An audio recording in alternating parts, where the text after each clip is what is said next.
Kalau kita lihat nih, nomor satu tentang kebebasan berbicara. Teman-teman merasakan nggak ada perubahan kebebasan berbicara beberapa tahun ini? Iya, menurun.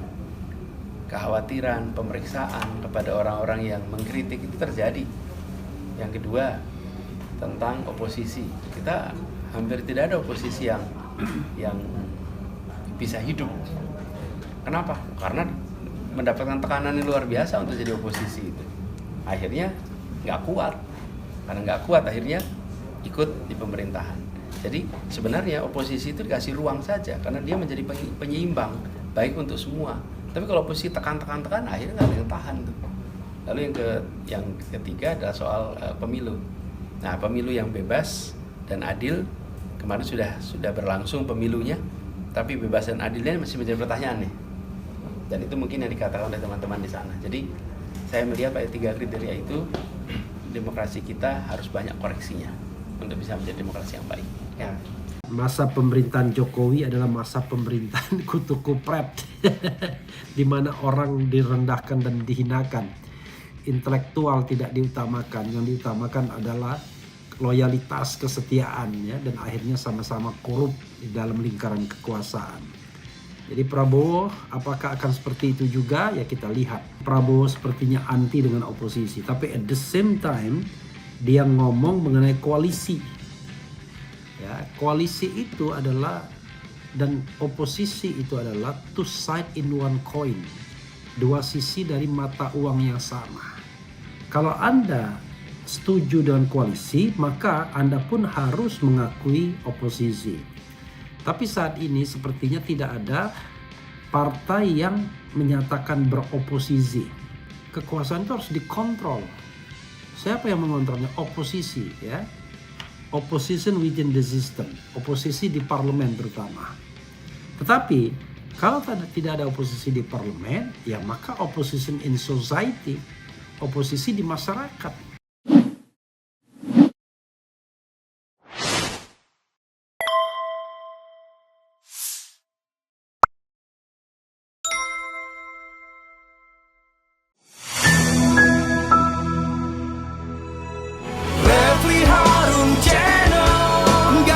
Basa-basi gak sekedar kritik sana sini. Refli Harun Channel, kritis tapi tidak apatis, oposisi tapi kasih solusi. Refli Harun Channel, selalu terdepan dalam ulasan, berita gak asal-asalan. Refli Harun Channel, setiap masalah diulas cerdas, ini channel memang keren cerdas. Subscribe, like, comment, and share.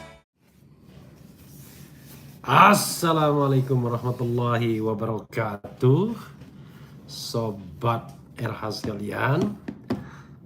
Jumpa lagi kita di channel yang keren ini, keren cadas.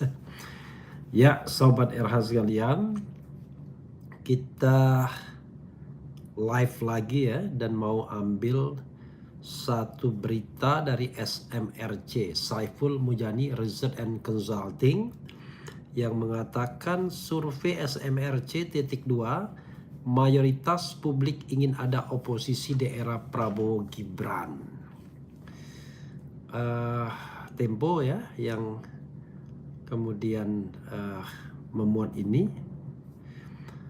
Survei Saiful Mujani Research and Consulting SMRC mengungkap mayoritas masyarakat Indonesia menginginkan keberadaan oposisi di era pemerintahan Prabowo Gibran mendatang. Hasil SIGI SMRC yang dilakukan pada 4 hingga 11 Oktober menunjukkan 67,5% masyarakat berpendapat pemerintah wajib diawasi oleh oposisi.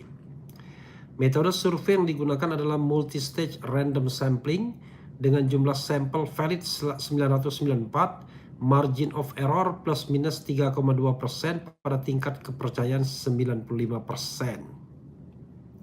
Supaya pengawasan ini sungguh-sungguh harus ada partai politik yang memiliki wakil di DPR berada di luar pemerintah, kata pendiri SMRC Saiful Mujani dikutip di kanal YouTube SMRC. Saiful mengatakan hanya 28,3% publik yang setuju dengan ketiadaan oposisi di era pemerintahan Prabowo. Akan tetapi, kata dia, realitas politik bertolak belakang dengan hasil SIGI tersebut. Sebab Saiful mengatakan hampir dipastikan semua partai politik di parlemen akan segerbong dalam koalisi Prabowo Gibran. Menurut dia, apa yang akan terjadi di era Prabowo akan lebih buruk ketimbang era Jokowi. Periode pertama Jokowi masih menyisakan Gerindra, PKS, dan Demokrat di luar koalisi. Dan di periode kedua Jokowi tinggal PKS sendirian. Sekarang PKS juga bergabung dan praktis meninggalkan PDIP yang masih belum menentukan sikap, kata Saiful. Dalam survei tersebut, SMRC juga menanyakan seberapa setuju publik dengan keberadaan partai dengan kekuatan mendekati 50% sebagai oposisi. Hasilnya 64,5% publik setuju keberadaan kekuatan politik yang signifikan di DPR sebagai pengawas jalannya pemerintahan. Menurut Saiful, elit partai politik mesti menangkap keinginan publik akan keberadaan oposisi. Dia mengatakan konsep oposisi memang tidak dikenal luas dalam tradisi politik di Indonesia. Tapi yang tidak bisa dipisahkan dari konsep organisasi modern seperti pemerintahan, yakni pihak yang berada di luar maupun di dalam punya fungsi agar roda pemerintahan bisa berjalan efektif dan bersih, kata Saiful. Menurut Saiful, upaya Prabowo merangkul semua pihak dengan narasi persatuan telah menyusupi alam bawah sadar publik. Konsekuensi dari kondisi politik hari ini, ujar dia, akan membawa Indonesia terjerumus dalam kekuasaan otoritarianisme. Bahasa atau mantra dalam pidato-pidato Prabowo Subianto belakangan adalah tentang persatuan. Karena itu kalau ada partai politik yang tidak ikut bersama pemerintah, maka itu adalah ancaman terhadap persatuan menurut Prabowo, kata Saiful. Saiful mengingatkan bahwa Indonesia menganut sistem presidensial. Presiden dipilih secara kompetitif. Dia mengatakan dalam sistem seperti itu pasti ada yang kalah dan ada yang menang. Seharusnya partai-partai yang kalah dalam pemilihan presiden 2024 lalu semuanya menjadi oposisi. Demikianlah seharusnya kita membangun sistem bahwa demokrasi selain membutuhkan the winners juga membutuhkan the losers, kata Saiful. Ya, saudara sekalian, itu tadi ya dari Saiful Mujani ya. Oh iya ya, kemarin Prabowo Subianto 73 tahun. Saya juga mau mengucapkan selamat ulang tahun ya kepada Prabowo Subianto. Mudah-mudahan menjadi presiden yang jujur, baik, amanah, menjaga demokrasi, tidak memanjarakan orang. Betul-betul mewujudkan janji the founding parents untuk menjadikan kemerdekaan itu sebagai jembatan emas untuk memajukan kesejahteraan umum, mencerdaskan kehidupan bangsa, dan terlebih dulu adalah melindungi segenap bangsa agar kita bisa ikut dalam perdamaian dan kedamaian dunia. Menjadi insan-insan yang cerdas, yang diperhitungkan, yang tidak jago kandang, tapi insan-insan yang memang hebat luar dan dalam. Ya, masa pemerintahan Jokowi adalah masa pemerintahan kutu kupret, di mana orang direndahkan dan dihinakan. Intelektual tidak diutamakan, yang diutamakan adalah loyalitas, kesetiaan ya, dan akhirnya sama-sama korup di dalam lingkaran kekuasaan. Jadi Prabowo apakah akan seperti itu juga ya kita lihat. Walaupun kesan pertama tidak menggoda ya. Salah satu yang tidak menggodanya adalah satu, Prabowo sepertinya anti dengan oposisi, tapi at the same time dia ngomong mengenai koalisi. Ya, koalisi itu adalah dan oposisi itu adalah two side in one coin, dua sisi dari mata uang yang sama. Kalau Anda setuju dengan koalisi, maka Anda pun harus mengakui oposisi. Tapi saat ini sepertinya tidak ada partai yang menyatakan beroposisi. Bahkan Nasdem yang katanya tidak ingin atau tidak mikirkan jabatan menteri misalnya, itu atau jabatan setingkat menteri juga tidak mau beroposisi secara terang-terangan. Bahkan kesannya ada perjanjian lain ya, ada kesepakatan lain di luar menteri-menteri itu. Ataukah benar Nasdem mengincar posisi Jaksa Agung yang pernah secara sukses mereka gunakan sebaik-baiknya ya dalam membesarkan Nasdem, ataukah memang benar Surya Paloh tidak membutuhkan jabatan di pemerintahan karena tidak strategis mungkin, atau karena porsinya terlalu kecil dan dia hanya membutuhkan konsesi lain. Kita tidak tahu apa konsesinya ya. Jadi saudara sekalian, sering saya singgung ya, beberapa kali Prabowo mengatakan mau memberantas korupsi, bahkan mengancam kader-kadernya, mau menghilangkan kemiskinan, mau memajukan kesejahteraan, which is good. Itu bagus semua. Itu adalah hal-hal yang baik, hal-hal yang seharusnya kita junjung tinggi, hal-hal yang seharusnya dikerjakan. Tapi jangan lupa, politik itu harus ada kontrol, harus ada kontrol politik. Kenapa? Ya sederhana, the nature of power itu, power tends to corrupt, absolute power corrupt absolutely. Jadi kekuasaan itu cenderung korup, ya, seperti dikatakan Lord Acton. Karena itu kekuasaan itu harus dikontrol. Siapa yang mengontrolnya? Oposisi, ya. Opposition within the system, oposisi di parlemen terutama. Tetapi kalau tidak ada oposisi di parlemen, ya maka opposition in society, oposisi di masyarakat. Oposisi di masyarakat itu ya orang-orang seperti Refli Harun, ya orang-orang seperti Said Didu, orang-orang seperti Marwan Batubara dan lain sebagainya, Antoni Budiawan, yang selama ini menyuarakan suara-suara kritis, ya, kritik terhadap pemerintahan Jokowi, dan kemudian it could be possible juga kritik terhadap pemerintahan Prabowo. Karena saya sudah berjanji dengan diri saya sendiri, ya, tidak atas nama Tuhan, tidak atas nama siapa-siapa, bahwa selama 5 tahun masa pemerintahan Prabowo saya akan berada di baris dan garis oposisi. Jadi tidak akan, insya Allah tidak akan tergoda jabatan apapun yang ditawarkan, kalau memang ditawarkan. Sederhana saja saudara sekalian. Kan kalau kita mau melipir, kesempatan itu ada, ya, pernah ditawarkan untuk menjadi tim, tapi kan saya menolak. Jadi karena saya menolak, maka ya saya harus konsisten bahwa saya tetap di luar garis pemerintahan. Jadi jangan sampai kemudian dulu menolak ketika belum jelas menang, ketika menang wah menerima. Itu namanya sontoloyo. Saya tidak mau sontoloyo, ya. Ketika menolak ya tetap menolak, ya, menolak sebagai masuk dalam tim, tapi menolak juga untuk dijadikan apapun setelah menang. Jadi kita menjadi orang yang insya Allah, ya, berusaha konsisten untuk menjadi oposisi. Oposisi itu berat memang, bro, karena itu biar saya aja, ya, yang lain tidak perlu. Tetapi saya yakin masih banyak orang-orang yang kemudian berpikir kritis terhadap pemerintahan ini dan tidak mengutamakan ketamakan dan kemudian kenikmatan akan jabatan, ya.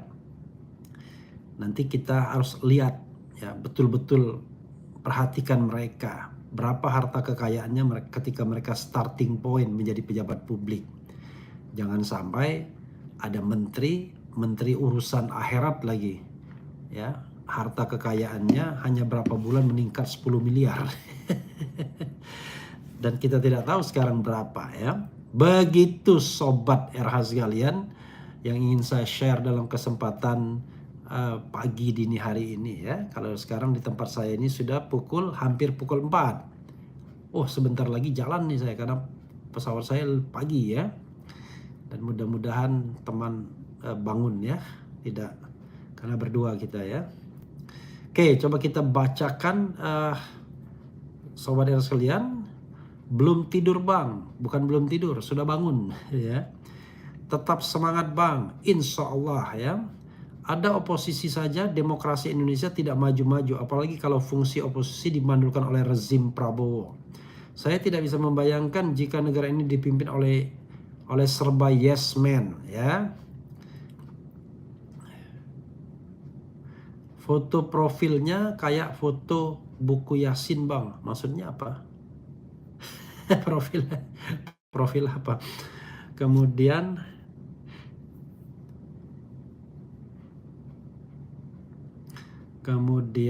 Surya Paloh takut kalau dikasih jatah menteri lagi kadernya bakal korupsi lagi. No oposan karena mekanisme pengambilan keputusan DPR, undang-undang, hak angket dan lain-lain perlu evaluasi karena tergantung ketua pimpinan partai, bukan masing-masing wakil rakyat. Batasan usia wakil rakyat 40 tahun plus litsus, ya. Kemudian umur dah kepala 5 mas, bagus emang jadi oposisi, tapi jangan lupa badan bukan umur 17 lagi. Iya. Kemudian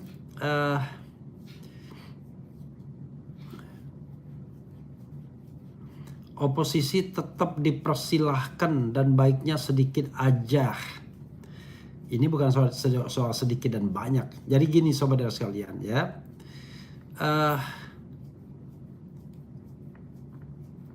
Jadi sobat sekalian, ini bukan soal banyak atau sedikit, tetapi soal budaya ya. Bagaimana kita mengontrol itu, dan kemudian soal pengakuan. Dan sebenarnya kenapa orang berlomba-lomba menjadi pejabat? Karena menjadi pejabat itu enak, akan mendapatkan fasilitas, bahkan barangkali kelancaran bisnis dan lain sebagainya. Nah, kalau negara itu good governance dan clean governance-nya buruk, memang semuanya berlomba-lomba ingin jadi pejabat. Karena pejabat itu artinya lancar urusan. Ya, tadi saya bertemu teman saya yang sekarang melipir ke pemerintahan Prabowo. Bagaimana dia cerita yang paling penting duit katanya. Bagaimana caranya mendapatkan duit dari Prabowo maupun dari Jokowi. Bayangkan deh, begitu mental orang-orang yang masuk pemerintahan Jokowi Prabowo. Jadi value nomor 2. Nah, kalau kita lihat ya, orang yang motivasinya hanya duit atau kekuasaan, masa Prabowo mau merekrutnya, ya kan? Tetapi biasanya pemerintah dimanapun lebih suka dengan orang yang menjilatnya, ya, suka dengan orang yang mengatakan yes dan lain sebagainya, dan tidak pernah mengkritik mereka. Karena budaya kita masih budaya feodal. Kalau dikritik nggak suka, ya. Kalau dikritik, jadi kritik itu beda sama menghina ya. Kalau hinaan tuh beda. Oke, coba Fitri Wijayanti ya. Kenapa semua membela Prabowo ya? Padahal kalau dipikir Pak Prabowo dengan usia 70-an sudah sebaiknya istirahat dan menikmati hidup. Sebenarnya bukan membela Prabowo, tapi membela penguasa. Ya kan? Membela penguasa. Nanti pujian orang terhadap Jokowi itu akan hilang, digantikan pujian terhadap Prabowo. Sama seperti berubahnya Jokowi mania menjadi Prabowo mania. Padahal kalau mania itu nggak berubah mestinya ya, namanya mania kan. Konsep manianya bisa berubah rupanya. Nanti kalau Prabowo digantikan Gibran jadi Gibran mania ya. Nah itulah namanya, apa istilahnya? Ya pragmatisme ya. Gak takut beroposisi bang, mengingat hampir semua ikut pemerintah walaupun aku wani ngancani. Ya karena Najwan Al-Walid mau nemani ya saya berani jadi. Begini saudara sekalian ya, negara kita ini mudah-mudahan menjadi negara yang demokratis. Negara yang menghargai perbedaan pendapat. Ya, sehingga kalau orang berbeda pendapat tidak dikriminalisasi, insya Allah begitu ya. Apa sih maksud Pak Bowo merekrut calon menteri wamen kayak orang-orang macam begitu Bang Repli? Mana saya tahu ya, tanya YNTKTS. Ya ndak tahu kok tanya saya. YNTKTS. Ya ndak tahu kok tanya saya. Tanpa aksi besar oleh rakyat diwakili mahasiswa, maka rakyat awam akan menilai negara ini baik-baik saja. Ya tergantung ya. Kalau ditanyakan kepada saya, negara tidak sedang baik-baik saja. Kalau ditanyakan ke Babai Haikal, ya baik-baik aja katanya. Jadi relatif ya. Tapi sudahlah ya. Toh baik tidaknya negeri ini akan dirasakan oleh masyarakat. Dan masyarakat itu merasakannya jangan melalui survei. Kalau survei dibayar tuh susah. Jadi langsung terjun ke bawah, ke masyarakat ya. Tanyakan langsung bagaimana beban ekonomi mereka. Coba kasih pertanyaan yang jelas dong.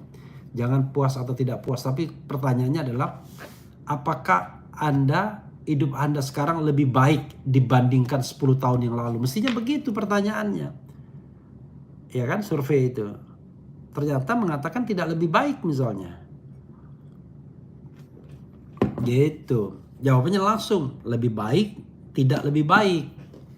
Nah itu berani namanya mensurvei seperti itu. Tapi kalau surveinya abu-abu, Allahu Akbar ya. Begitu sobat RH sekalian ya. Wah luar biasa. Oh ini ada apa ini? Kok ini ada foto? Oh ini. Di foto lawas ini ada Abah Anies, Sandiaga Uno, dan Prabowo sedang sholat berjemaah. Apa kata-kata terbaik bagi mereka yang punya jalan politik berbeda saat ini? Luar biasa ya. Anies jadi imam, Prabowo makmum, ya kan? Kemudian ada Didit Prabowo, ada Sandiaga Uno, ada siapa lagi nih? Luar biasa ya. Mudah-mudahan mereka tetap menghadap yang maha kuasa ya. Tetap melaksanakan sholatnya. Jangan lupa itu. Sobat era sekalian, coba saya lihat ya. Mudah-mudahan oke. Ada yang bilang sobat podcast dengan Ari Untung akhirnya keluar juga. Lama sekali berarti. Untuk menilai bahwa rakyat mendukung aksi mahasiswa BEM, masing-masing provinsi minta dukungan koin anti KKN dari rakyat. Indonesia itu negara aristokrasi di mana aristokratnya mempraktekkan plutokrasi ya. Ini buruk semua ya. Bung Hera podcast dengan Ari Untung akhirnya keluar juga. Oke. Ada artis jadi wamen itu jelas titipan si Fufu Fafawa kakak. Prabowo suruh calon wamen baca buku calon bidangnya. Artinya yang dipilih nggak ngerti apapun tentang kementeriannya. Saya selalu support Bung Refli Harun, oposisi itu wajib dan mutlak dalam bernegara. Bromo Cora ya, ditulisnya. Ya, saudara sekalian, itu saja ya. Saya harus berkemas-kemas, bersiap-siap ya untuk ke bandara. Doakan hal yang baik bagi negeri ini, bagi pemimpin ini ya. Suatu saat nanti kita coba lihat apa sisi-sisi baik yang perlu kita tonjolkan juga agar cerita di Refli Harun Channel ini tidak cerita yang pesimis saja ya, tetapi itu soal perspektif karena banyak sekali orang yang sudah sangat optimis ya. Babe Haikal kalau melihat Prabowo seperti melihat nabi saja. Seolah-olah tidak ada kelemahannya ya. Udah kenal sejak 20 tahun yang lalu katanya. Sudah mengidekan soal makan dan lain sebagainya ya. Itu saja saudara sekalian ya. Kadang-kadang kalau kita memuji pemimpin itu janganlah kita puji di depan publik karena terkesan menjilat dibandingkan memuji dengan ikhlas ya. Kalau memuji dia tidak cukup biasa saja, kemukakan fakta dan data. Nah, kalau kita bicara fakta dan data, kita kan belum punya fakta dan data tentang Prabowo Subianto ini. Di mana keberhasilan dia dalam sejarah hidup dia? Contoh misalnya kinerja Kemhan. Di mana kelebihannya, di mana kekurangannya, ya. Toh kita tidak melihat bahwa kerja Prabowo sophisticated selama menjadi Menhan ya, kecuali rutinitas saja.